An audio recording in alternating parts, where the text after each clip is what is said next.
Hi everyone, I'd like to start off this video by thanking Miss Janice Leach's Lemonade War Summer School class for their generous donation of hardcover Calvin and Hobbes anthologies that I just received in the mail. Thank you so much for thinking of ECBC and donating this great collection of books to us. I really appreciate it. Okay, here's book look number 208.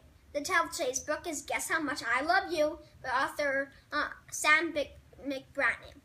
This might be my shortest book look yet, along with Goodnight Moon. I think this is such an obvious must-have book for all children's libraries that most people already know about. In this book, as little Nut Brown Hare was going to bed, he said to his dad, "Guess how much I love you."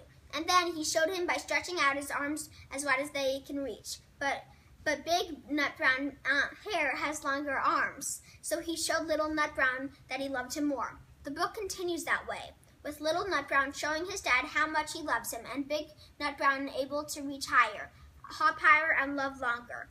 In the end, little Nut Brown thinks he can finally claim more love for his dad by saying that he loves him right up to the moon. But still, Dad wins because he says that he loves his son right up to the moon and back.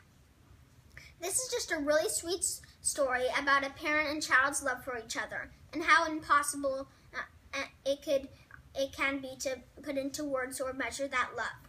I think so many kids can relate to the parent-child game of saying who love each other more, and this book might be an introduction to that game for some kids.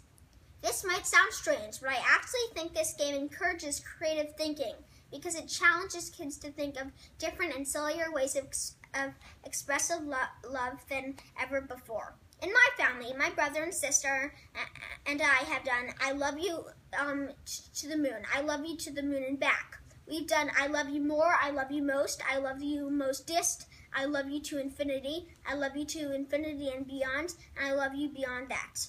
I also remember saying things like, I love you to the bottom of the ocean. Well, I love you all the way to Oregon. Well, I love you all the way to New York.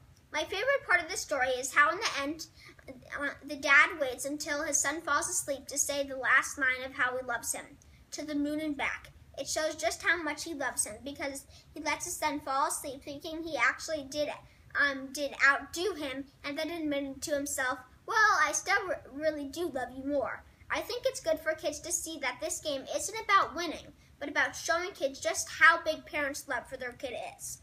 Please donate this classic book to the library that ECBC is building at Chalk Children's Hospital. It would be great to have it in both picture book and board book formats. Thank you.